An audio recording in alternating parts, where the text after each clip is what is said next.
Alors, je suis très contente de vous accueillir à ce petit déjeuner n'est que le premier d'une longue série, j'espère. Ce petit déjeuner va donc être consacré à la ville de Vitré, que nous avons visitée cet été et qui a fait énormément de choses intéressantes et innovantes. Donc, Monsieur Le Bihan a accepté, Monsieur Le Bihan, c'est adjoint à la mairie de Vitré, a accepté de nous livrer son expérience et on en est très heureux parce qu'on avait beaucoup apprécié cette visite. Alors, ce petit déjeuner fait partie de la campagne qu'on a appelée Ville apaisée, quartier à vivre. C'est une campagne qui consiste à soutenir les collectivités de toute taille, mais surtout les villes moyennes, à les soutenir pour développer les modes actifs, le vélo et la marche, pour améliorer la qualité de l'espace public, qui est le support des modes actifs, donc c'est extrêmement important, et puis, surtout, pour adapter la ville et son espace public aux nouvelles conditions climatiques qui s'annoncent et qui sont de plus en plus, comment dirais-je, visibles, sensibles, et qui ne font, j'ai bien peur, que commencer à perturber nos vies. Donc, cette campagne a été lancée justement à Vitré au mois de juin dernier. Et donc, nous sommes maintenant dans une première phase de développement. Alors, les principaux partenaires de la campagne sont le Club des villes et territoires cyclables et Rue de l'Avenir, qui en sont un peu les lanceurs. Et puis, ils ont été rejoints par la Fédération nationale des associations d'usagers des transports, la FNAUT, que tout le monde connaît, la Fédération des usagers de la bicyclette, la FUB, que tout le monde connaît aussi, France Nature Environnement. Et donc, nos deux associations, ça fait cinq porteurs principaux, mais nous sommes rejoints par une centaine d'associations et une cinquantaine de villes qui ont signé le manifeste que nous avions composé l'an dernier pour précéder le lancement de la campagne. Donc, c'est toutes ces entités associatives et collectivités donc nous ont rejoints et on commence à former un petit groupe assez important. Alors, je vais peut-être passer la parole à Catherine qui va Merci. reprendre cette petite intro. Merci Anne, bonjour. Donc Catherine Pilon, je suis la directrice du Club des villes et territoires cyclables et marchables. Donc 250 collectivités fédérées dans un réseau afin de travailler la question des déplacements du quotidien. Je voulais juste vous dire que ce petit déjeuner, donc c'est le premier d'une série qu'on espère nombreuse, enfin à plusieurs épisodes. On veut s'attaquer aujourd'hui à la question de la cohabitation, puisque finalement dans la ville apaisée, la cohabitation est un espace majeur, on tourne autour de toutes les façons, mais on arrive toujours à buter sur ces questions d'usage et de comment on se partage cet espace public existant, comment on envisage de mieux partager cet espace public à libérer. Et pour cela, les élus ont l'arbitrage de cette affectation de l'espace public, mais aussi l'arbitrage du contrôle de l'usage. Comment on laisse faire certains comportements, comment on ne se laisse pas faire certains comportements, et finalement, entre sensibilisation, information et sanction, si besoin, on a toute une palette en collectivité pour essayer de faire respecter des règles d'apaisement de l'espace public. Et donc, sans tarder, je donne la parole à notre premier témoin. On va donner la parole à Christophe Bion, mais peut-être juste, je ne sais plus dans quel ordre. Aude, tu interviens d'abord ou c'est d'abord Christophe? J'interviens d'abord rapidement. Voilà. Aude. Voilà, donc j'ai voulu aller Voilà. plus vite que la musique. Donc, on va proposer à Aude Reynaud, qui est une chercheuse en anthropologie, qui mène une thèse aujourd'hui sur la question de cette cohabitation sur l'espace public. Elle est accueillie au club dans le cadre d'une convention CIFRE et elle est rattachée au laboratoire de l'ENTPE à Lyon. Voilà. Aude. Alors, Catherine, avant que Aude prenne la parole, je profite puisque l'ensemble des participants, un grand nombre de participants est présent maintenant. Donc, petite présentation de Aude Reynaud. Monsieur Le Bihan nous expose la situation et son expérience de Vitré, puis un échange de questions-réponses avec l'ensemble des participants selon les souhaits. Et vous avez donc normalement en bas du menu de votre écran un menu qui doit s'appeler Réaction. Réaction, si vous cliquez, si vous avez le même menu, parce qu'on n'a pas toujours la même version, vous allez trouver un bouton lever la main.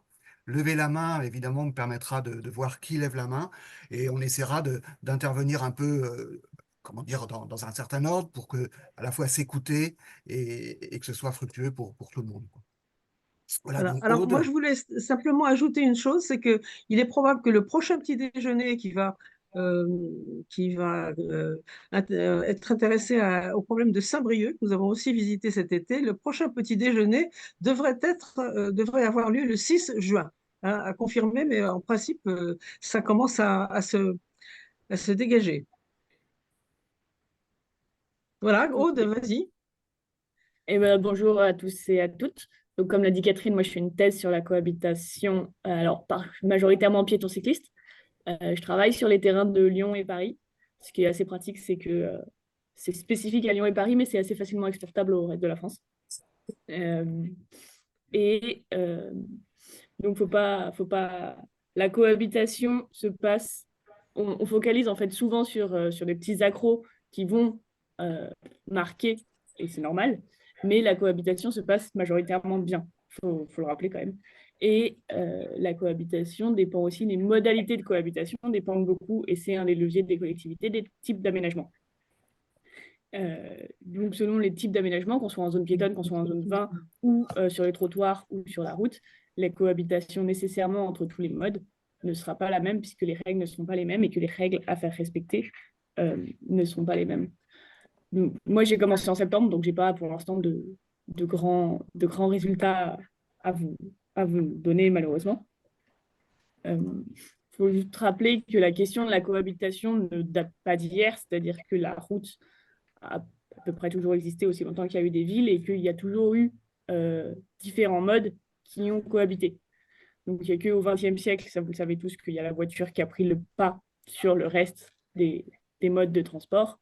Mais avant, la cohabitation n'était pas nécessairement plus simple. Et créer une ville Bonjour. apaisée n'est pas une tâche aisée, puisque la ville n'a jamais été réellement apaisée. Il y a toujours eu des conflits, plus ou moins, entre les différents modes. Donc, c'est un gros travail qui vous attend. Voilà. Donc, un des leviers des collectivités pour apaiser ces villes, c'est le passage de la ville à 30, comme l'a fait Vitré, et qui se répand de plus en plus. Pour s'assurer que les voitures passent à 30, il faut énormément de sensibilisation, mais aussi du contrôle. Pour ça, il y a la loi donc, 3DS qui a été votée en 2022, qui s'appelle donc 3DS pour différenciation, décentralisation et déconcentration. Un des objectifs de cette loi, c'est de permettre aux collectivités d'être à l'initiative de la pose de radar qui flash. Donc pour l'instant, cette loi n'a pas le décret d'application. Il faut encore qu'elle passe au Conseil d'État. Et c'est ce décret d'application qui va aussi permettre de savoir dans quelle mesure les collectivités vont recevoir les recettes des radars. Ce qui est sûr, c'est que l'État va garder la main sur les recettes et ensuite va redistribuer, comme c'est le cas actuellement. Mais on ne sait pas encore réellement dans quelle proportion, comment ça va être décidé, tout ça. Voilà. Donc, ce qui changera avec le décret d'application, c'est que les collectivités vont être à l'initiative et vont demander l'autorisation aux préfectures, et non à l'inverse, comme ça se passe actuellement. Mais on n'en sait pas tellement plus. Voilà. Donc, je vais pas m'attarder plus, et puis je vais passer la parole à Monsieur le bilan. Merci. Merci, Aude. Merci beaucoup. Eh bien, ravi de vous rejoindre et puis honoré de pouvoir témoigner ce que la ville de Vitré, à peu près 20 000 habitants, 19 500 en population totale. Donc, ce qui a été fait depuis le début de ce mandat, donc en 4 petites années maintenant à peine. Donc, ce que je vous propose, c'est de répondre en 2 temps, c'est-à-dire voir ce qui a été fait et comment on arrive à le faire respecter, parce que ce que l'on tient vraiment, ce à quoi on tient vraiment, c'est que lorsqu'on part du 30 km/h, par exemple, il est facile de l'afficher. D'ailleurs, le 30 km/h existait à Vitré sur une partie de la ville avant ce mandat-là. Néanmoins, l'affichage, c'est une chose, son effectivité en est une autre. Et le petit trait de peinture qui sépare les voitures des cyclistes ne peut se faire à l'idée que, ah oui, mais on avait quand même affiché 30. Si la voiture passe à 60, et ce qui n'est pas rare du tout, ce qui était une réalité à Vitré pour le moins il y a encore 3-4 ans, le petit trait de peinture ne protège nullement le cycliste. Donc c'est dans cet ordre-là, et je vais saluer en même temps les forces de sécurité qui se sont associées à la dynamique parce que c'est vraiment un gros travail d'équipe. Une municipalité, des agents, des forces de sécurité, que ce soit en police municipale ou en gendarmerie. C'est bien le travail de tous ces gens et des agents de la ville des services techniques qui ont participé avec le soutien de nombre de Vitréens, de plus en plus nombreux, et c'est bien nécessaire. Voilà. Donc, voilà, pour le plan. Oui. Oui, pardon.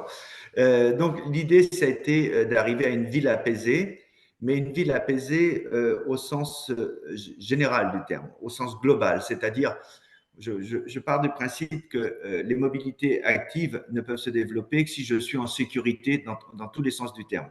Pas seulement parce que je me déplace en sécurité, parce que j'ai une bonne piste cyclable ou la vitesse est adaptée, mais encore faut-il que le climat général de la ville soit serein. Or, séparer les deux, on ne peut pas parler de ville apaisée quand on n'a pas une ville réellement sereine, sécure, parce que si je ne me sens pas en sécurité, je reste dans ma voiture, je ne m'expose pas à pied ou à vélo. Donc c'est pour ça qu'on a voulu une approche globale, une approche holistique de l'apaisement de la ville. On a commencé dès 2020. Donc, on arrive aux affaires avec le Covid, donc ça a été reporté. On arrive aux affaires en juin, fin mai, et on a commencé le travail dès le mois de octobre-novembre 2020. La première chose qu'on a souhaité faire, c'est favoriser le développement de la marche, première des mobilités actives, et du vélo. Mais certainement pas que du vélo. Voilà.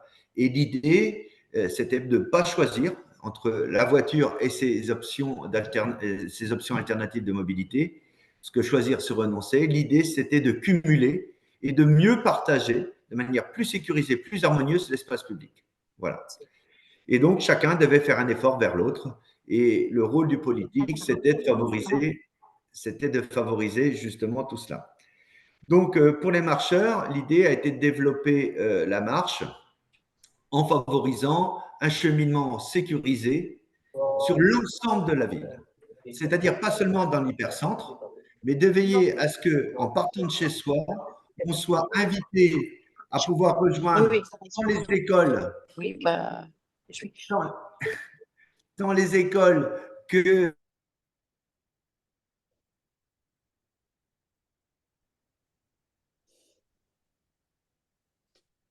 Votre micro est coupé, monsieur micro est Le coupé, monsieur Le Bihan. Votre micro est coupé, Christophe. Oui, Christophe, votre micro est coupé et Vincent aussi, ton micro est coupé. Je pense que quelqu'un a dû couper le son de tout le monde. Voilà, monsieur Le Bihan, vous pouvez remettre votre micro en service en bas à gauche dans le menu. Voilà, c'est bon? Voilà, c'est bon. Voilà, très bien. Voilà. Oui, je demanderai, s'il vous plaît, aux autres personnes que monsieur Le Bihan, si elles veulent bien couper votre micro, parce qu'il y a quelquefois des interférences et évidemment, ça trouble le débat. Voilà, donc je reprends là où je pensais être arrivé, j'espère que ça passait avant, c'est-à-dire développer la marche. Donc, l'idée, c'était de favoriser vraiment le déplacement sur l'ensemble de la ville et pas seulement le cœur de ville. Et donc, pour ce faire, on a veillé à refaire le nombre de chemins qu'il nécessitait. On a la chance à Vitré, les précédentes municipalités avaient fait beaucoup de choses en faveur de la marche aussi. Et donc, les lotissements ont bénéficié régulièrement de cheminements piétons, des petits chemins. On a donc veillé à ce qu'ils soient en bon état. On a refait le nombre de passerelles. Et on a veillé à éclairer en LED bleu des dizaines de passages piétons. Et on a surtout, tout ça c'était assez facile en fait, on a surtout voulu libérer les trottoirs, les rendre aux personnes à mobilité réduite et aux piétons de manière générale. Ça, c'est plus compliqué. Ça, on ne peut pas demander, on ne souhaitait pas en plus que la police soit l'interlocuteur. Donc, on souhaitait une approche pédagogique, progressive. Et donc, j'ai pris mon bâton de pèlerin parce que je pensais que c'était la seule solution. Je ne sais pas si c'était la bonne, mais c'est celle qu'on a retenue. D'aller au-devant de la population et d'expliquer à chacun de ses habitants que, effectivement, on comprenait volontiers que dans le lotissement, ils souhaitaient que leur voiture soit stationnée devant la maison, pour peu qu'ils n'aient pas la possibilité de la rentrer chez eux, mais que néanmoins, le stationnement sur trottoir n'était pas la solution. Et de manière de bonne foi très régulièrement. Les gens nous ont répondu, mais c'est pour ne pas déranger la circulation. Preuve que le prisme unique, c'est la circulation des voitures. La circulation du piéton, elle n'est pas du tout envisagée. Et la personne à mobilité réduite, encore moins. Et donc, en fait, et ça, à tous ceux qui nous suivent et qui seraient intéressés de travailler cette question-là, moi, j'ai envie de vous proposer quelque chose de très simple qui ne coûte rien, avec un cadre légal facile à décliner sur l'ensemble du territoire, c'est l'alternat en matière de stationnement. C'est-à-dire du 1er au 15, les voitures stationnent du côté impair de la chaussée, du côté des numéros de rue et de maison, et la deuxième quinzaine du côté pair. Cette mesure-là permet plusieurs choses. D'abord, de concilier la proximité du stationnement des véhicules par rapport au pavillon. Ensuite, ce qu'on va entendre très vite, c'est « Ah oui, mais ça va gêner la circulation voiture. » Oui, et c'est bien ce que l'on souhaite, c'est de réduire au maximum les voies de circulation, de sorte à ce que les voitures ayant moins de largeur adaptent leur vitesse à l'espace qui leur est consacré. Et en fait, on apaise aussi la vie des riverains, parce que comme les voitures passent moins vite, eh bien, c'est moins bruyant. Le piéton retrouve le cheminement qui lui était initialement dédié et tout le monde s'y retrouve. Donc ça a été vraiment un gros travail. C'est des décennies d'habitudes qu'il faut changer. Malheureusement, l'alternat n'est pas la réponse à tout. On a dû aussi prévoir quelques aménagements pour créer quelques places. Mais néanmoins, l'alternat, ça a été quand même une solution pour beaucoup. Voilà.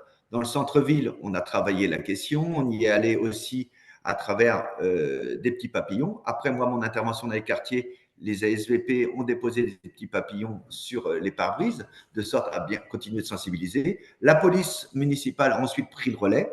Et pour rappeler l'intérêt, parce qu'il faut donner du sens à la règle, et puis à un moment donné, on est arrivé à la sanction, parce que, alors peut-être qu'on ne trouvait pas les bons mots, c'est possible, mais je crains probablement plutôt que si on ne touche pas au portefeuille à un moment donné, on n'y va pas. Alors, il faut un petit peu de courage politique, ce sont aussi des électeurs qu'on verbalise, mais il ne faut pas oublier quel objectif on poursuit. Voilà, et je pense qu'on s'inscrit dans le sens de l'histoire.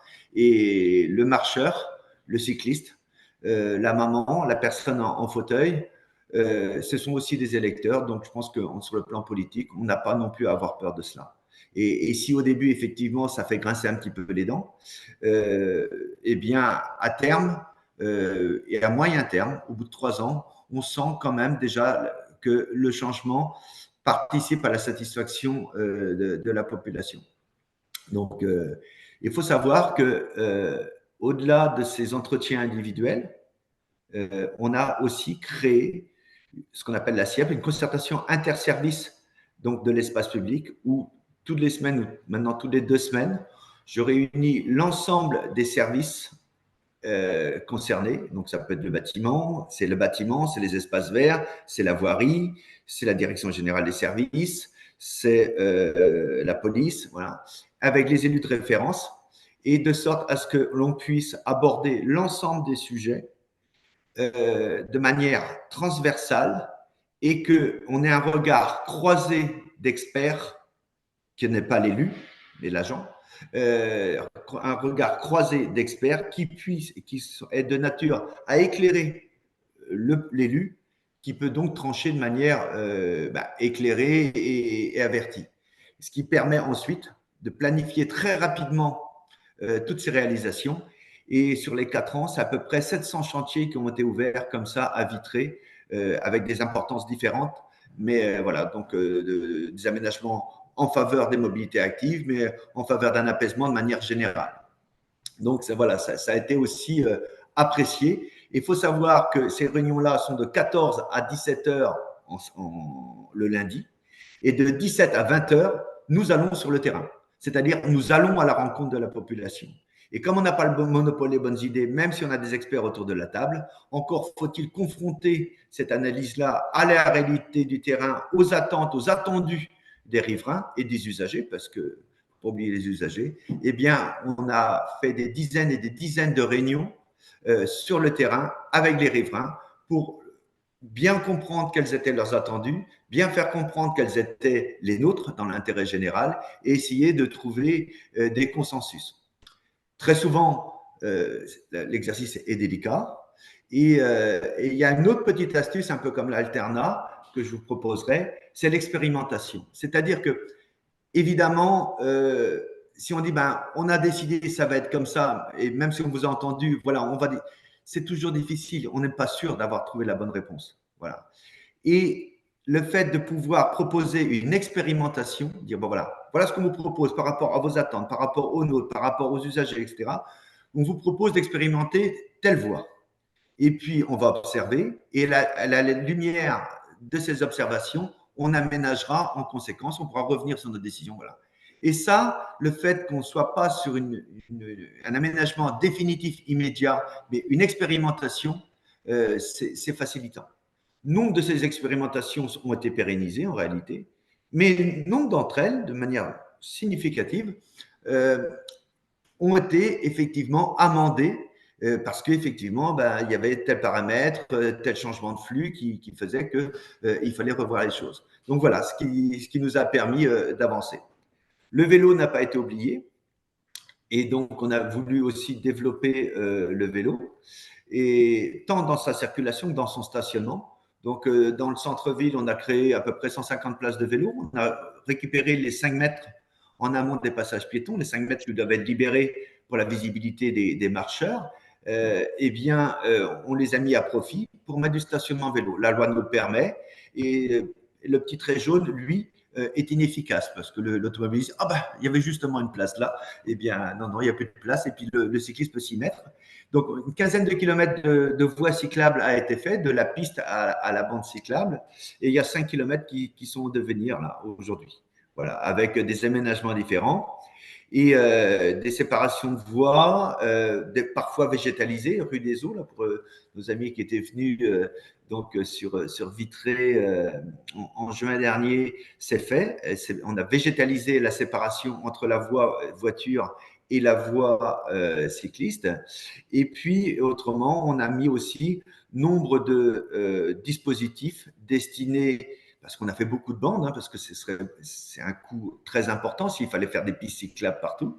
Et donc, on est au moins au stade de la bande au départ. Mais une bande cyclable sans une régulation de la vitesse aux abords, c'est peine perdue. Donc, on a veillé aussi, à travers la mise en place de ces bandes cyclables ou pistes cyclables, à réduire d'autant le couloir voiture.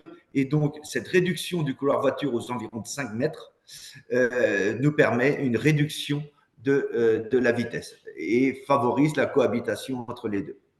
Voilà. Donc ici, là, vous avez, merci, à l'écran apparaît une piste cyclable. Donc ça, on a fait ça, mais on a fait aussi beaucoup de bandes cyclables parce que beaucoup plus facile à réaliser, beaucoup plus rapide à réaliser. Et le problème, sauf à avoir des dizaines de millions dans un tiroir qu'on n'a pas trouvé, des réalisations qu'à travers des pistes aurait pris beaucoup de temps. Et en fait, on voulait immerger la population dans un changement de paradigme, dans un changement d'approche de la ville. Voilà. Et donc, les plots ont été mis par centaines, et des traits de peinture aussi, pour délimiter des espaces cyclistes. Voilà. Et cette réduction de la vitesse, elle est effective parce que donc l'intérêt pour le vélo, l'intérêt pour la pollution, l'intérêt pour la nuisance sonore, enfin, ils sont multiples. Et on arrive à la mesurer, cette réduction de la vitesse, parce que depuis 1 an et demi, 2 ans, on a mis déjà une dizaine de radars pédagogiques sur les pénétrantes de la ville. On a 10 autres qui vont être installés courant 2024. Et à date, donc en juin dernier, je vous annonçais qu'on avait 80% des vitesses relevées. Alors, la vitesse relevée, c'est 7 jours sur 7, 24 heures sur 24, et dans les deux sens. Et donc, là, aujourd'hui, là où je vous annonçais en juin dernier qu'on dépassait les 80% de véhicules à moins de 40 km/h, aujourd'hui, on est à 90-95% des véhicules enregistrés qui sont à moins de 40 km/h. Et nombre de ces axes bénéficient aujourd'hui d'un 30 km/h dans les conditions que je vous ai précisées tout à l'heure, à plus de 80%. Donc, c'est très, très, très encourageant, ce qui nous emmène à aller plus loin. Donc, ça, c'est le fruit d'une sensibilisation, c'est le fruit des aménagements, mais c'est aussi le fruit d'une présence dissuasive, préventive, dissuasive et répressive des forces de sécurité. Voilà. De penser que le seul aménagement pourrait suffire, ce serait une erreur. Et de penser que la répression est la seule voie, ce serait une erreur politique aussi. Il faut cette progressivité, faire comprendre le sens du changement, l'accompagner, être à l'écoute. Ça veut dire être à portée de baffe, c'est-à-dire aller sur le terrain, voilà. Mais ça a aussi du sens. C'est aussi ça, dans une ville de 20 000 habitants, ça doit être encore possible pour une municipalité, enfin nous on le pense. Et ensuite, il y a la phase dissuasion-répression, et on a eu le courage d'y aller. Aujourd'hui, en 2022, je vais vous comparer 2022 ou 2023 avec 2018 parce qu'il est difficile de prendre en référence 2020-2021 parce que les années Covid, ça fausse un petit peu toutes les références. Et 2019 est une année préélectorale, vous comprendrez que ça peut fausser un petit peu la politique menée. Donc, je prends donc 2018. En 2018, c'était 5 PV pour excès de vitesse qui ont été relevés dans cette ville de Vitré. En 2022, c'est presque pareil. C'est 320 PV pour excès de vitesse. 320 au lieu de 20, au lieu de 5, pardon. Mais 320, c'est 0,78% seulement des contrôles radars effectués à la jumelle. Donc c'est très faible. Pour vous dire, en début de mandat, le seuil de tolérance pour la police était de 40 km/h au-dessus de la vitesse autorisée. Nous n'avons pris personne et tant mieux. Ce n'était pas l'idée, c'était de se montrer, dire qu'on allait changer les habitudes et on allait les accompagner. 40 km/h au-dessus de la vitesse autorisée, si la personne se fait prendre, elle laisse sa voiture sur le bord de la route, elle laisse son permis aussi. Donc, et progressivement, on a diminué, voilà, en étant très visible toujours. Voilà. Aujourd'hui, on arrive à des niveaux tout à fait raisonnables et la présence policière et de radar, pédagogique, mais radar surtout tenu par les policiers, est très prégnante et particulièrement prégnante là, ces mois-ci, pour préparer le printemps. De sorte que lorsque les vélos et les marcheurs vont ressortir en nombre, l'automobiliste soit bien préparé aussi à cette cohabitation. Voilà. Il faut quelque chose de durable, pas un coup de temps en temps, mais il faut que ça ait du sens. Et comme la sécurité routière n'est pas la seule prérogative et la seule priorité de la police, il faut quand même réussir à avoir des opérations durables, certes, mais ciblées. Voilà. La mission première des policiers étant la protection des personnes et des biens. Voilà. Mais à travers la sécurité routière, on s'intéresse bien à la protection des personnes aussi. Mais il y a la protection des personnes, c'est plus large que ça. Donc voilà, là, on a une grosse opération avec le soutien de la gendarmerie. Et ça, c'était quelque chose qui n'est pas si intuitif que ça. La gendarmerie et la police municipale cohabitent. C'était le cas à Vitré. C'était une cohabitation courtoise, mais en aucun cas une collaboration complice. Et ça a été un des premiers paris de ce mandat. C'est de veiller à ce que tous ceux qui pouvaient participer à l'apaisement de la ville se réunissent autour de la même table. Donc, mensuellement, on a veillé à avoir une réunion élue GNPM, élue que je suis, gendarmerie nationale et police municipale. Et progressivement, on a construit une stratégie commune et de sorte à pouvoir être ensemble dans l'action. On a créé un continuum au-delà d'une convention qu'on a complètement remaniée, contrairement à la convention qui est transmise habituellement, proposée par les préfectures. On l'a écrit à plusieurs mains. Elle a été validée par la préfecture ensuite avec grand plaisir. Mais on a commencé à se concerter, à travailler ensemble, monter des opérations communes, des entraînements communs, des entraînements sportifs, mais des entraînements opérationnels, tuerie de masse ou autres. Donc la police, qui est souvent primo intervenant, doit être impliquée dedans. Et on a considérablement augmenté les effectifs de police. Et nombre de ces nouvelles recrues viennent des rangs de la gendarmerie, mieux, viennent des rangs de la gendarmerie locale. Ce qui a favorisé aussi nombre de passerelles avec leurs anciens collègues. Et donc, tout ça participe à une vraie complicité. On a créé aussi, pour nos amis militaires de la gendarmerie, un comité des amis de la gendarmerie. J'ai eu le plaisir d'être honoré du grade de lieutenant-colonel, moi, de la réserve citoyenne de la gendarmerie, en échange de bons procédés et pour justement aussi mettre en avant tout le travail de la gendarmerie et pouvoir les uns les autres participer au rayonnement des actions menées. Donc, vous voyez, c'est à tous les niveaux qu'on a souhaité avoir cette collaboration. Voilà. Et pas plus tard qu'hier, j'avais une réunion élue GNPM où on recalait un petit peu les choses. On voyait comment ce continuum de sécurité, parce que le papier boit toutes les encres, mais au-delà d'un simple planning, comment on peut le rendre effectif. Et au fur et à mesure, on avance. Là, on est en train de travailler sur des moyens de radio communs ou via des smartphones, etc. Donc, on essaye même d'être un petit peu innovant là-dessus. Et ce travail de police avec la gendarmerie, on va le retrouver dans la répression, mais on l'aura trouvé aussi en amont, en prévention. On l'avait bien compris tout à l'heure dans les quartiers, mais c'est en prévention aussi au niveau des établissements scolaires. Veiller à ce que les cycles soient bien éclairés. C'est veiller aussi à ce que cette police accepte la verbalisation pour les nuisances sonores des véhicules, mais pour les trottinettes sur les trottoirs, voilà, non. Le piéton a aussi le droit d'être en sécurité. Voilà. Et l'homme en trottinette, l'homme à vélo à assistance électrique, eh bien, ils ont en pleine voie ou sur des bandes cyclables, à leur convenance, une ville à un 30 km/h effectif, qu'ils en profitent. Et à la rigueur, il serait au pas comme un enfant de moins de 8 ans sur le trottoir, pourquoi pas? Mais la réalité, c'est que l'assistance électrique fait que ces engins peuvent arriver à des vitesses qui présentent un vrai danger pour le piéton.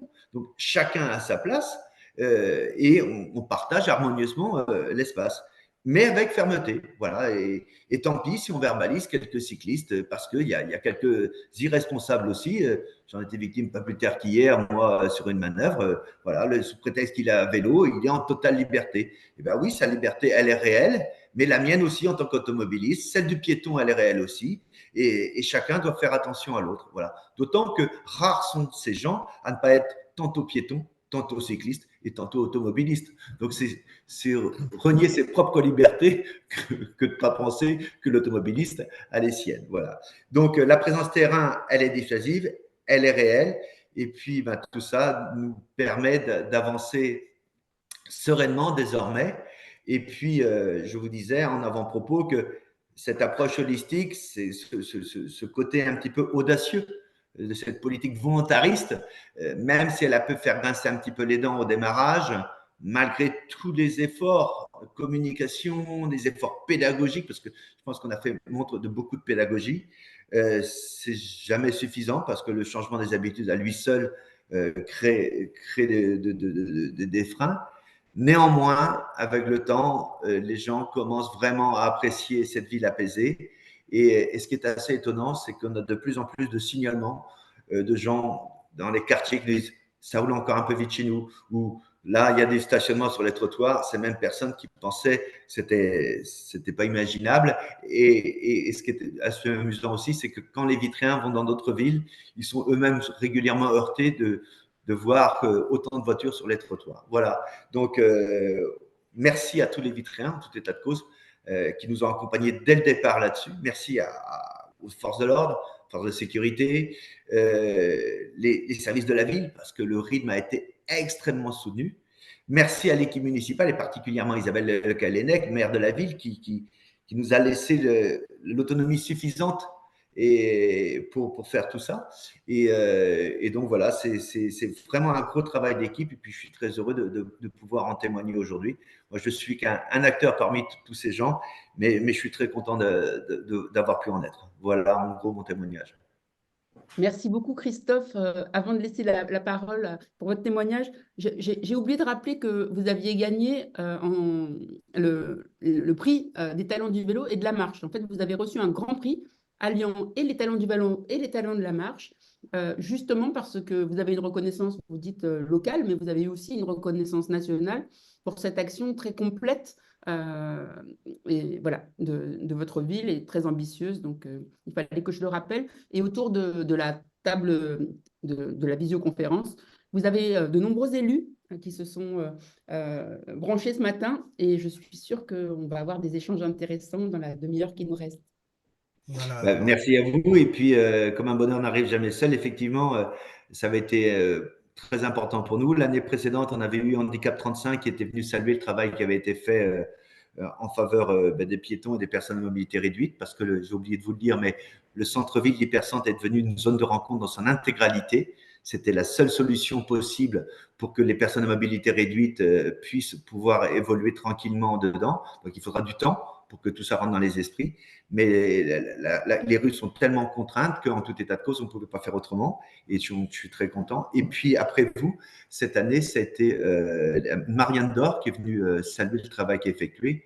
Et puis, pour la deuxième fois, et c'était une première, c'était historique à Vitré, le général Bonneau, Hubert Bonneau, général 4 étoiles, corps d'armée, ancien patron du GIGN, qui est le commandant de la zone ouest de défense pour la gendarmerie, revient donc saluer le travail qui est fait localement entre ces différentes forces de sécurité. Et pour nous, c'est beaucoup d'honneur que des hommes de ce niveau prennent aussi le temps de venir saluer et encourager, parce que toutes ces reconnaissances, c'est pas de la flatterie pour l'ego, c'est des encouragements pour ceux qui se battent au quotidien et pour tous les Vitréens qui ont cru et qui rejoignent cette dynamique aujourd'hui.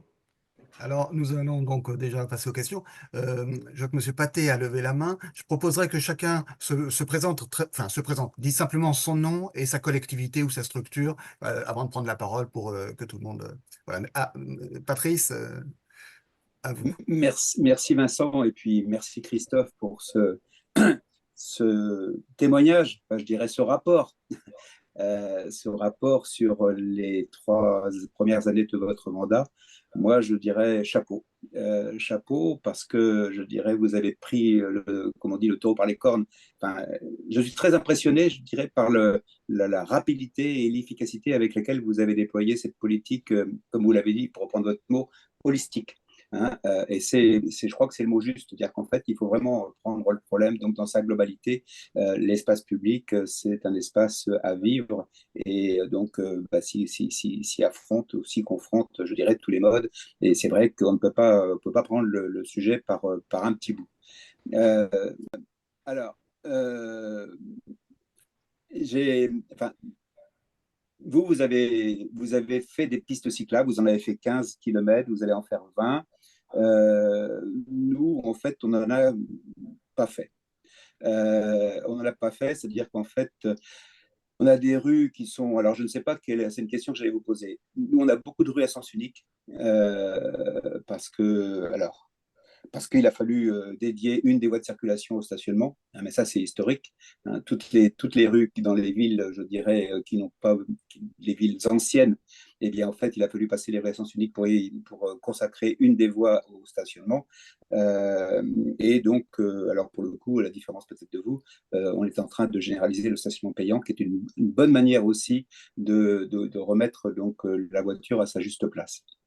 Mais qui dit rue à sens unique dit une politique d'aménagement un peu différente. Alors, on a on n'a pas d'alternat sur le stationnement, mais en revanche, on a des poches de stationnement qui balancent d'un côté et de l'autre pour réduire la vitesse. Hein, donc, ça, c'est une manière pérenne. Et puis, donc, pour le coup, la ville est à 30 depuis très, très longtemps. Donc, ce qui nous a autorisé, avec le décret de 1900, j'ai oublié là, peut-être que le club va m'aider. Donc, le club qui a autorisé le double sens cyclable, donc c'est 2010, je crois. Hein, 2010, donc de passer toutes ces rues au double sens cyclable. Et alors, vous l'avez très bien dit, parce que je dis la même chose, c'est-à-dire qu'en fait, la ville 30, c'est très conceptuel. Hein, mais il faut que ça passe dans les actes, et donc le fait d'introduire les vélos à contresens, c'est un petit peu le grain de sable dans la mécanique. Alors bon, autant vous dire qu'en 2010, et pendant 1 an ou 2 ans, on s'est fait, nous cyclistes, nous sommes fait traiter de tous les noms d'oiseaux, mais aujourd'hui, je dirais, les automobilistes ont complètement intégré dans leur schéma intellectuel, voire corporel, je dirais, la présence du cycliste, en sens inverse. Corporel, je ne suis pas sûr. C'est-à-dire qu'en fait, il y a encore beaucoup d'automobilistes qui, lorsqu'ils voient un cycliste arriver, s'arrêtent. Ils sont tétanisés, ils ont trop peur de soit faire mal aux cyclistes, soit de faire mal à leur carrosserie, hein, mais ils préfèrent s'arrêter pour laisser passer cet imbécile de cycliste qui s'est engouffré, qui s'est envoyé, qui s'est enfilé en sens inverse. Alors, j'ai vu juste une photo qu'a présenté Vincent, je pense. Vous avez une voie donc avec un contresens cyclable, j'ai cru voir. Alors, le petit plus, je dirais, qu'on a adopté il y a quelques années, c'est que le pictogramme du vélo, on l'a mis au milieu de la chaussée. Et alors là, pour le coup, ça donne sa place aux cyclistes. Alors, c'est vrai, vous avez raison, il y a beaucoup de cyclistes qui sont inciviques, hein, mais de toutes les manières, entre le vélo et la voiture, je dirais, il n'y a pas de détail, hein, je veux dire, le cycliste finit par plier. Mais ça permet donc de mieux alerter l'automobiliste sur le fait que le cycliste donc, peut arriver en face, et puis ça légitime le cycliste donc, qui, au lieu de raser la bordure de trottoir et de se mettre en risque, eh bien, l'autorise donc à prendre sa place dans la chaussée. Voilà, c'était juste la petite remarque que je voulais faire, mais je dirais encore bravo. Bravo. Merci à vous. Et je partage parce qu'en fait, et je vous raconte une petite anecdote, c'est qu'effectivement, le 30 km/h, pour toutes les raisons que vous avez évoquées tout à l'heure, on y tenait à ce qu'il soit effectif. Et surtout, il y a plein de. Alors, les 15 km, c'est de bandes et de pistes cyclables, hein, pas que des pistes. Hein, il y a beaucoup de bandes, hein, parce que sinon, il y a un coût énorme. Et surtout, la vraie bonne solution qui est rapide, c'est que si le 30 km/h est réellement effectif, le vélo trouve sa place dans les flux de circulation. Et donc, ça, on l'a fait sur toute la ville. Et effectivement, comme vous, j'ai fait mettre des pictogrammes en milieu de voie. Et pour l'anecdote, c'est quand j'ai commencé à le faire, les gars des services techniques se sont trompés. Ils l'ont mis en latéral. Et donc, j'ai dû les faire effacer parce que c'était tellement pas naturel pour eux de mettre un pictogramme de cycliste en plein milieu de voie. Et pourtant, c'est la bonne solution. Et régulièrement, si le vélo est en latéral, surtout quand on a fait des chicanes, c'est mettre en danger le cycliste s'il est en latéral parce qu'il peut se retrouver coincé contre ces aménagements. Donc, en zone 30, il faut vraiment que ça rentre dans les esprits. Le cycliste est en pleine voie et à 30 km/h, surtout avec les vélos à assistance électrique, la cohabitation est facilitée à ce niveau-là. Et voilà. Et régulièrement, quand les voies n'avaient pas suffisamment de place, eh bien, qu'on n'avait qu'une voie possible de vélo, eh bien, on mettait dans le sens montant si on n'avait qu'une unidirectionnelle à mettre. Mais le pictogramme en milieu de voie, oui, ça, on y a tenu aussi. L'idée m'était venue en voyant la chose à Rennes, parce qu'on s'inspire les uns des autres. Moi, Alors, Voilà, merci. Je crois que Ludovic Sceaux avait demandé à prendre la parole également. Oui, merci. Donc, moi, je suis Ludovic Sceaux, maire adjoint à Arcueil, donc dans le Val-de-Marne, pas très loin de Sceaux. Je suis aussi un usager cycliste de la ville de Sceaux puisque j'y travaille. Donc, moi, j'ai plusieurs questions. Alors, j'en ai mis une sur le chat parce qu'une question pratique, c'est quels sont les effectifs de la police municipale de votre commune pour pouvoir mettre en œuvre justement ce contrôle de la ville à 30. Nous, on a une police municipale qui est en train de se développer. On a passé la ville à 30 mais sans contrôle. Donc forcément, pour l'instant, c'est plus affiché que réel dans la circulation. Et bon, nous, on a aussi dans la difficulté à organiser tout cela, les relations à établir avec notamment le département sur les aménagements des routes départementales, par exemple, qui traversent la commune. Et puis, ma dernière question, c'était sur les autres mobilités. Je pense notamment aux trottinettes et trottinettes électriques, la cohabitation avec ce type de mobilité, notamment sur les trottoirs, qui causent non pas régulièrement, mais de temps en temps, des accidents plus ou moins graves. Certains peuvent être importants, notamment, je pense à un accident qu'on a eu l'année dernière avec une personne âgée qui a conduit la personne à l'hôpital, du coup. Donc, effectivement, comment est-ce qu'on régule aussi ce type de circulation? Merci à vous. Alors, pour les effectifs de police, ils étaient 6 policiers. Sur les 6 policiers, 3 seuls sont restés parce qu'on a remis une politique en place, notamment les policiers qui souvent terminaient aux environs de 18 heures, désormais travaillent de 7 heures à 22 heures tous les jours de la semaine et de 7 heures à 2 heures du matin, vendredi soir et samedi soir. Donc, on a repensé la police, on les a équipés, on les a formés, on les a surtout énormément considérés. Et donc, ce qui nous a permis aussi de pouvoir être attractifs pour de nouveaux effectifs. Ils étaient 6 policiers et 4 ASVP. On avait pris l'engagement de recruter 3 policiers. Donc, sur les 6 préexistants, 3 sont partis vers d'autres fonctions parce que les nouvelles missions leur plaisaient moins. Donc, on les a accompagnés là-dedans dans total respect réciproque. On a recruté nos 3 policiers que l'on souhaitait et on a transformé un poste d'ASVP, qui était un ancien de la police nationale, en policier municipal aussi. Donc 6 plus 4, nous étions à 10. Ensuite, vu les horaires et aussi très respectueux de la vie familiale de ces policiers, on a créé un 11e poste. Voilà. Aujourd'hui, on est à 11 policiers et 3 ASVP.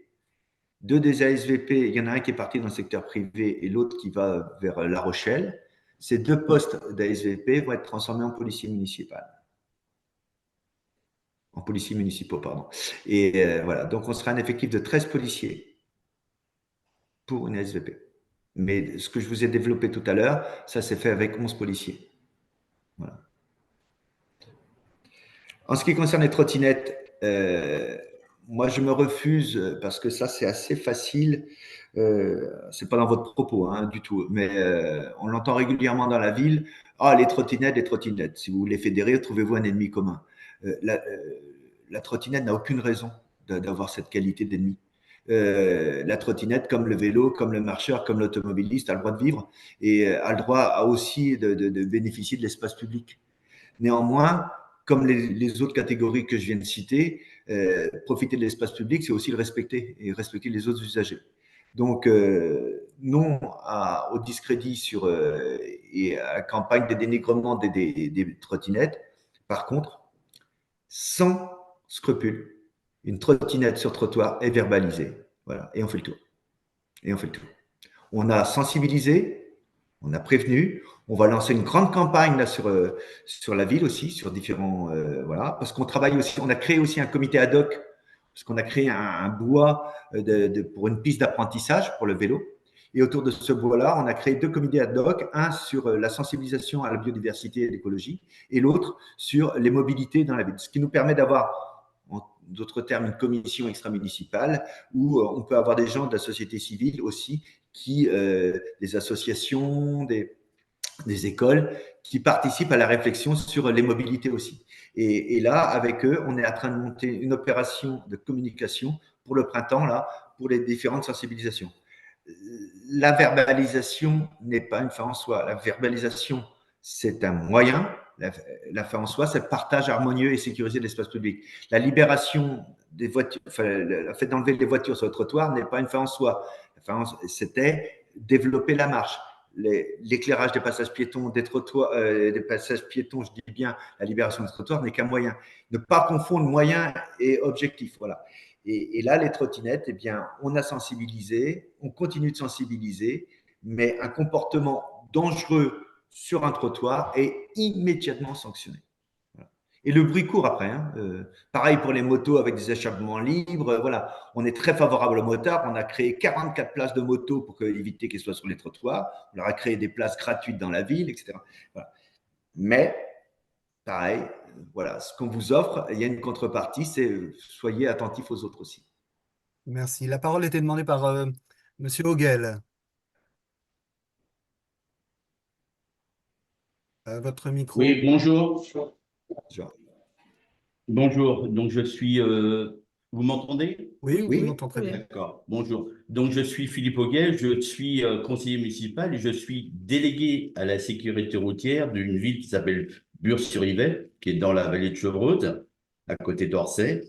Donc, à ce titre, je suis très intéressé, bien sûr, par Monsieur Le Bihan, de tout ce qu'il nous a dit. Et notamment, je voulais savoir si dans sa ville, il avait fait ce qu'on appelle les chaussidous. Savez-vous ce que c'est? Oui, très bien. Est-ce que vous en avez implanté chez vous? Et quels sont les résultats? Alors, ça fait partie de nos réflexions parce que à chaque fois que l'on met de la bande cyclable, ben, on va réduire le cheminement, enfin la largeur voiture, bon, ben, ça on le souhaitait, mais il y a quelques fois, on ne peut pas, on n'a pas la place suffisante. Donc le chaussidou, ça peut être assez pratique. Et donc, on l'a mis en réflexion. Outre le fait qu'il aurait fallu beaucoup de pédagogie pour que les gens se l'approprient, je me suis renseigné un petit peu sur les expériences dans d'autres villes.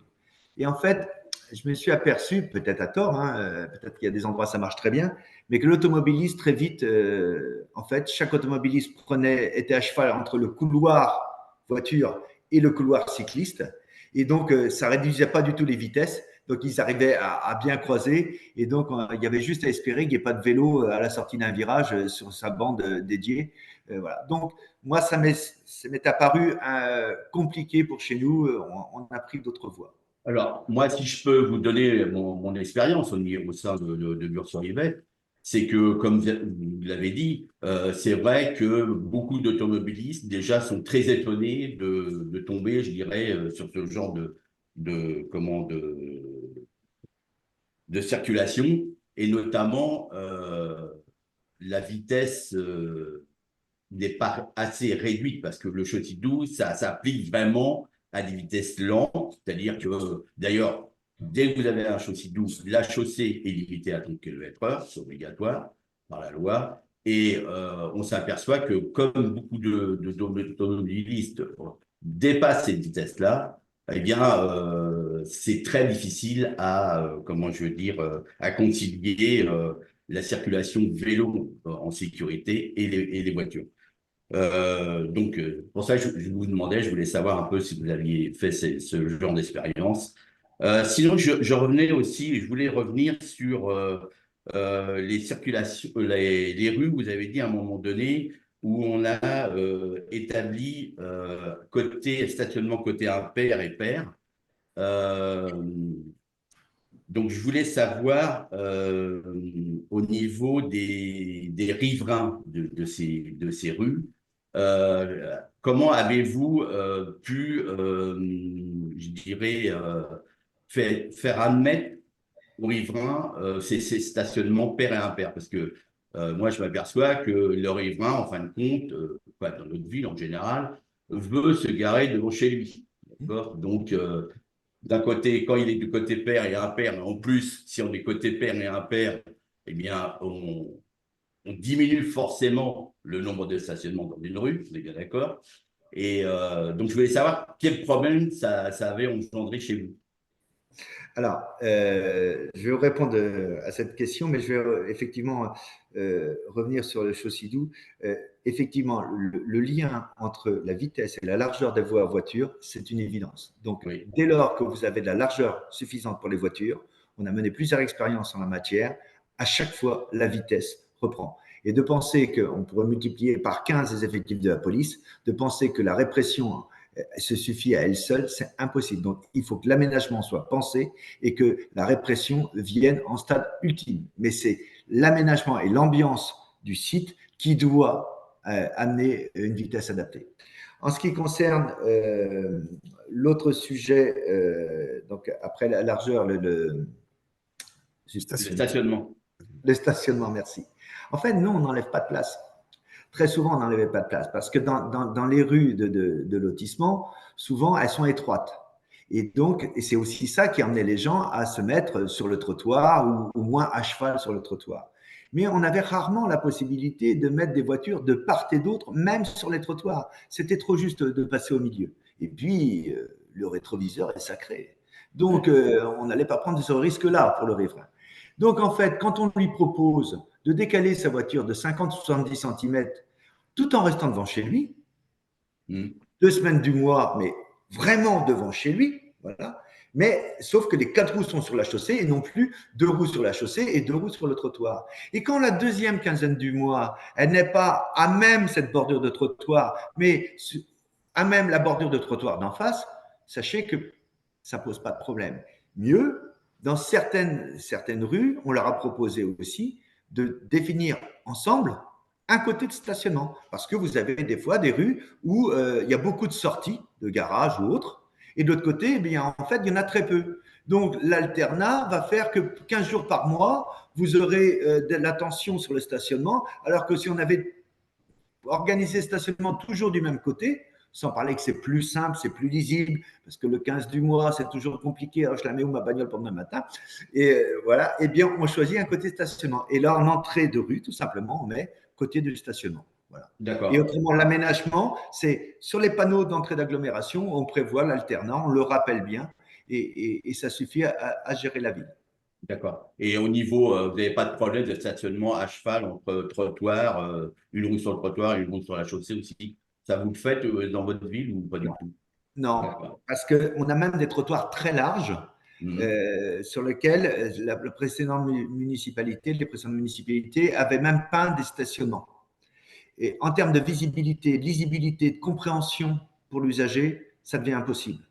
Parce que si tantôt vous voyez que la ville a autorisé un stationnement sous prétexte qu'il en restait assez pour la personne à mobilité réduite ou pour la personne en poussette ou autre, il va lui-même évaluer sur un autre trottoir où il n'y a pas de trait de peinture, dire regardez, je peux me mettre dessus parce que regardez, il reste encore 1,40 m ou 1,50 m. Et donc, non, c'est aucun stationnement sur aucun trottoir dans la ville. Voilà. On a sanctuarisé ce cheminement piéton. Ok, très bien. Je vous remercie. Merci. Peut-être la parole à Vincent Gaillot qui avait levé la main. Oui, bonjour. Donc Vincent Gaillot, mieux se déplacer à bicyclette. Donc déjà, merci Monsieur Le Bihan. On vous sent enthousiaste et c'est enthousiasmant vos propos, que ce soit pour la promotion voilà, des marcheurs ou des cyclistes. C'est très agréable à entendre. J'avais une question par rapport à vos différentes actions. Est-ce que vous souffriez de trafic de transit également sur la ville de Vitré? Parce que je vois Monsieur Pathé et je vois d'autres élus de la région francilienne et on souffre, nous, beaucoup de trafic de transit et c'est souvent un frein à certaines des expérimentations ou des aménagements que vous avez mis en place. Donc, est-ce que au travers de vos actions que vous avez pu voir que vous aviez ce transit, est-ce que vous l'avez mesuré avec vos radars pédagogiques et est-ce que vous voyez des évolutions là depuis 3 ou 4 ans? Merci pour vos encouragements et merci à tous ceux qui ont précédé aussi. Hein. C'est vraiment très agréable, ça fait chaud au cœur et je transmettrai à tous ceux qui m'entourent.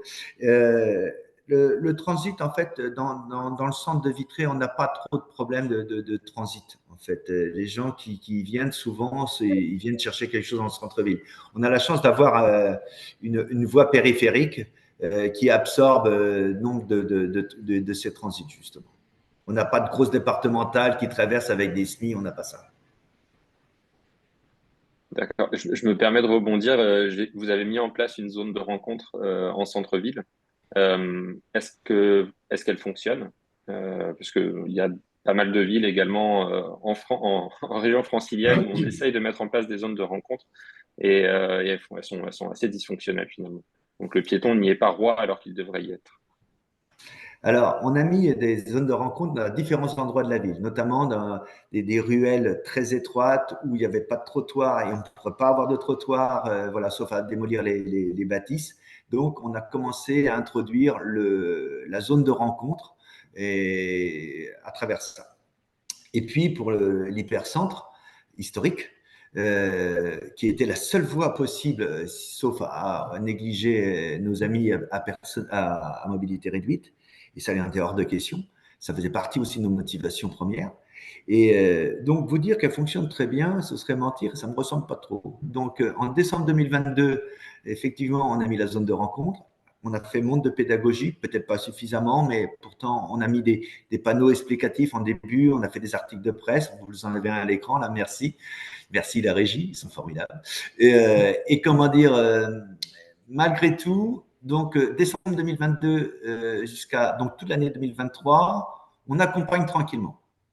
Pas de verbalisation, pas de contrôle vitesse sanctionné, voilà. 2024, on va arriver dans la phase où on va mettre du radar, ça a commencé, voilà, avec des seuils de tolérance adaptés, avec une approche préventive, éducative, pédagogique, parce que tous ces changements-là, soit vous avez quand même un minimum d'adhésion, soit si vous avez un rejet total de la population, quel que soit le bien fondé de vos idées, elles n'aboutiront pas.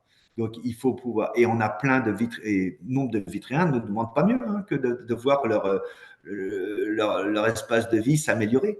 Mais encore faut-il qu'on s'exprime suffisamment clairement, qu'on explique bien ce qui est fait pour qu'ils adhèrent. Donc, ça va être vraiment la démarche 2024 en vue de rendre cette zone de rencontre effective et comprise. Parce que trop souvent, la zone de rencontre n'est entendu que comme une limitation supplémentaire de vitesse. C'est-à-dire, c'est même plus 30, là c'est 20, c'est n'importe quoi. Alors que la réalité, c'est un changement des priorités.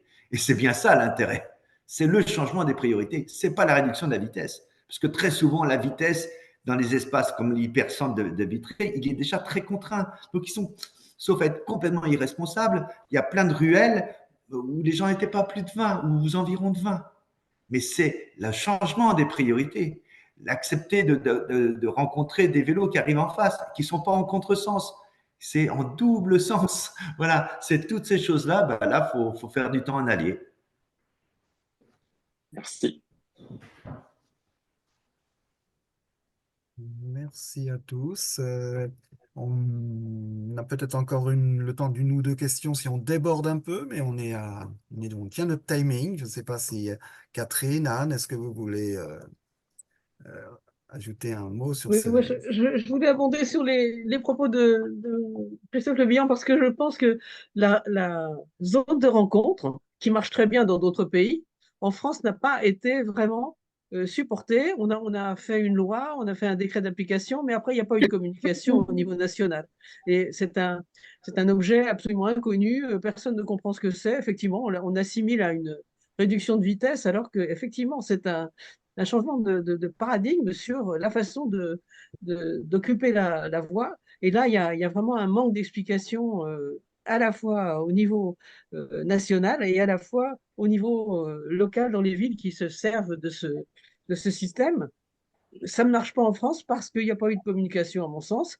Alors que dans d'autres pays, par exemple en Suisse ou en Belgique, ça marche très bien. Les gens ont compris parce qu'on leur a bien expliqué. Quand on n'explique pas, et ben voilà, ça se passe pas très bien. Mais je pense que c'est une très bonne solution quand elle est bien comprise. Et enfin, d'après ce qu'on a vu à Vitré, ça marche très bien à Vitré. Peut-être pas de façon totalement satisfaisante, mais ça marche quand même très bien. Voilà, on y arrive et c'est vrai qu'on a un degré d'exigence assez important.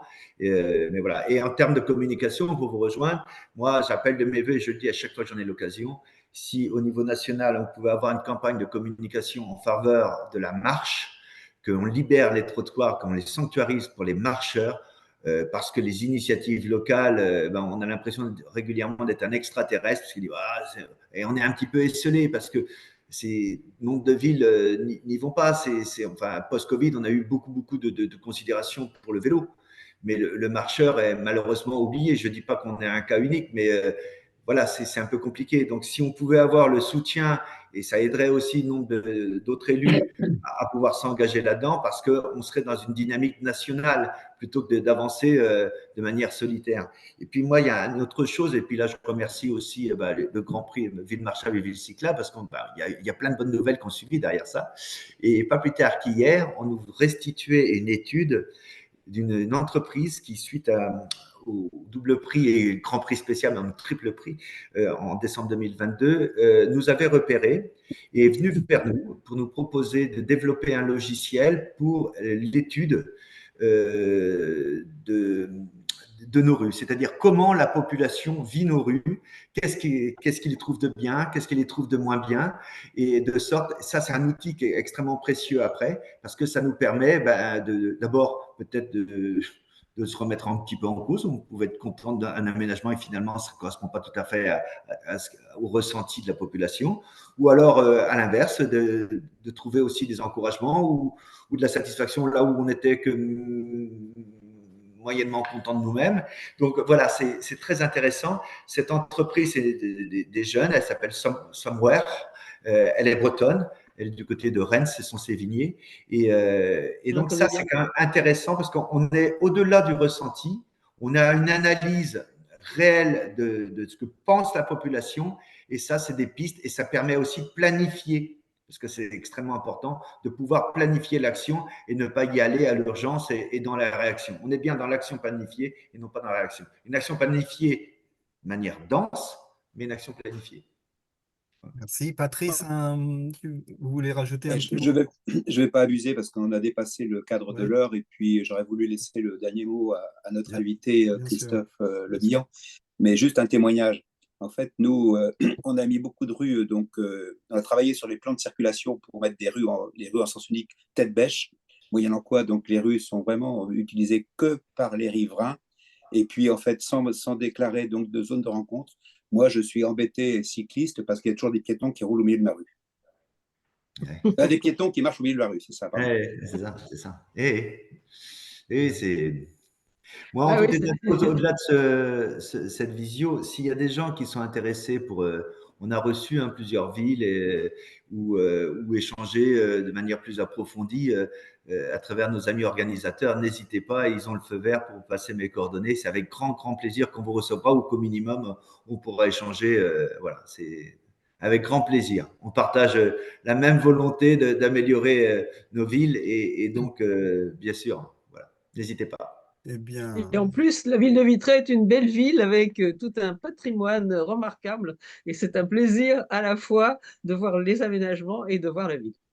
Voilà. Ouais, on a eu la chance d'avoir effectivement une très belle ville, menée de main de maître par Pierre Megnery pendant plus de 40 ans. Et depuis le dernier mandat, Isabelle Le Canet qui prend le relais. Et c'est avec bonheur aussi. Donc voilà, on a cette chance-là. On est un petit peu gâtés. C'est peut-être pour ça qu'on en abuse un petit peu. On se permet certaines audaces. Catherine, tu voulais dire quelques mots? Oh non, c'était. Alors oui, d'accord. Je voulais parler de désirabilité. En fait, je ne pense pas trahir les élus qui sont autour de. Et il y a notamment Françoise Rossignol, notre présidente, qui est là et qui ne peut pas prendre la parole parce qu'elle est dans le train.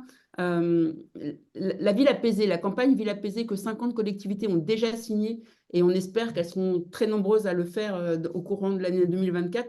En fait, elle promeut une ville désirable. Et l'expérience que vous nous montrez, de savoir convaincre qu'on peut vivre autrement sa ville et que l'évolution du code de la rue, il est en faveur d'une ville qui est plus désirable et plus agréable à fréquenter que les villes d'aujourd'hui. Je pense que c'est un moteur aussi qui est très très fort. Et en fait, faire découvrir aux habitants qu'on peut changer de paradigme, ça prend du temps, mais ça porte ses fruits. Donc, je pense que, voilà, je voulais juste revenir sur la campagne Ville apaisée. Oui, merci Catherine. Voilà. C'était très important que tu le fasses.